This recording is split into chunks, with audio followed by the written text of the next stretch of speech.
শনিদেব স্বর্ণপায়া, রৌপ্যপায়া, তাম্রপায়া ও লৌহপায়ায় চলন করেন।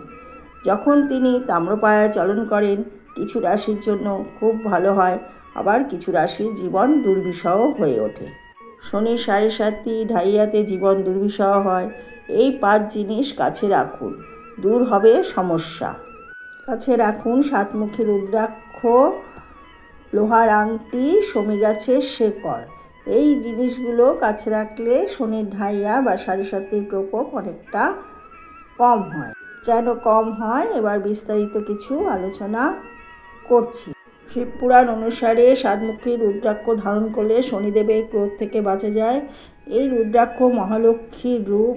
যারা এই রুদ্রাক্ষ ধারণ করেন বা বাড়ির ঠাকুর ঘরে রাখেন, প্রতিদিন পুজো করেন, তারা শনিদেবের থেকে ক্রোধান্বিত থেকে মুক্তি পান এবং ধন সম্পত্তি ও সমৃদ্ধি আশীর্বাদ লাভ করেন। 7মুখী রুদ্রাক্ষ কাছে রাখলে শুভ ফল মিলতে পারে।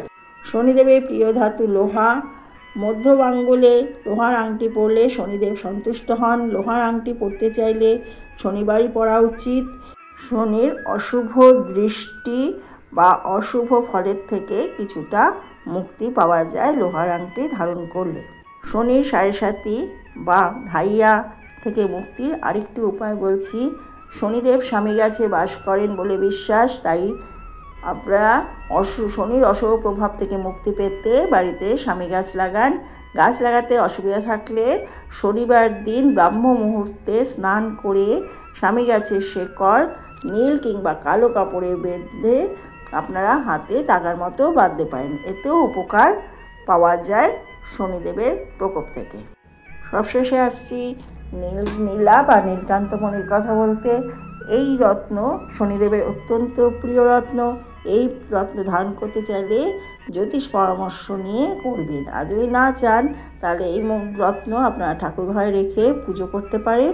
আর শনির মন্ত্র জপ করলেও একই ফল আপনারা পাবেন। নীলকান্তমণি ধারণ করলেও এবং রেখে দিলেও একই ফল আপনারা পাবেন। শনির 7.5 কিংবা ঢাইয়ার যে কষ্টকর পরিস্থিতি হয় তার থেকে মুক্তি পাওয়ার জন্য কয়েকটি উপায় বলে দিলাম। এই উপায়গুলোর মধ্যে যেটি আপনার সুবিধা হবে সেই উপায়টি গ্রহণ করে আপনি ভালো থাকুন, সুস্থ থাকুন। আর আমার ভিডিওটি ভালো লাগলে লাইক, কমেন্ট, শেয়ার করে দেবেন। আমার চ্যানেলে নতুন এসে থাকলে চ্যানেলটি সাবস্ক্রাইব করে দেবেন আর পাশে থাকা বেল আইকনটি প্রেস করে দেবেন যাতে আমার ভিডিও নোটিফিকেশান আপনার কাছে পৌঁছে যায়। ভিডিওটি দেখার জন্য ধন্যবাদ। নমস্কার।